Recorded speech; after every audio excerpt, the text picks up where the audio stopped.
ගෑනු ළමයි නාන්න කම්මැලි වුණාට පිරිමි ළමයි එහෙම නෑනේ. මේ පිටිපස්සේ තියෙන නිල් පාට වතුර ෆ්‍රීස් වෙන්න ඔන්න මෙන්න. ලා ලා ලා ලා. පල්ලෙහා තියෙන බෝර් රිවර් එක මමයි Jesse. Hello everyone. Jesse සාමාන්‍යයෙන් ස්විම් කරන කෙනෙක්. You just got to go all the way in all at once, otherwise it feels awful. So I know your this whole water body is extremely cold. It's almost frozen. මේ glacier දිය වෙලා එන වතුර මම හිතනවා අනිවාර්යෙන් Celsius 1-2ක් විතර ඇත්ත මේ වතුර මාරම සීතලයි. Let's go. Like that? So usually what I'll do is I'll go all the way up to the base of the falls there, and then I'll float down the river, and this big rock breaks the current. This is called an eddy. You can see the water is actually flowing backwards. And so like when I come down the current here floating, I'll just swim into the eddy, and then you're safe once you're in the eddy. ඔයාලා කැනඩාව වගේ රටකට ආවොත් මම ඔයාලට කියනවා මේ සංස්කෘතිය එක්ක ගිහින් මේක එන්ජොයි කරලා බලන්න.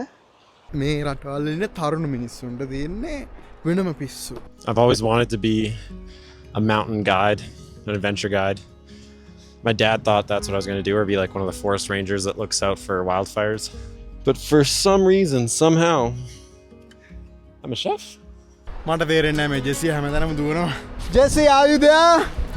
මේවට තමයි සුද්දන්ගේ හයික් කියන්නේ. Really nice sand too. Yeah, it's so comfortable. මේ වැලි? La la la la la. La la la la la. වතුර සීතල හැද මම මේකට බහැලා බලනවා.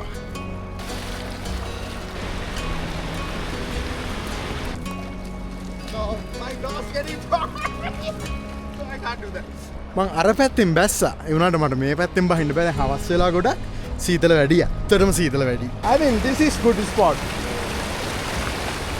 මම යන්නේ දැන් මේ සීතල වතුර try කරලා බලන්න. This time I'm going to do this.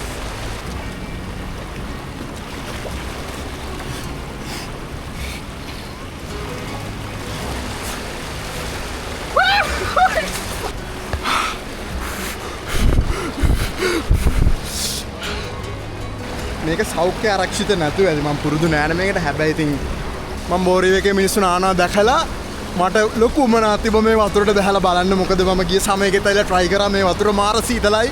ඇත්තටම වෙන මිනිස්සු නානවා. ඇයි අපිට බැරි මේක. මම දැන් මෙහාට පුරුදු වෙලා ඉතින් මමත් බහලා බලුවා මේ විදියට.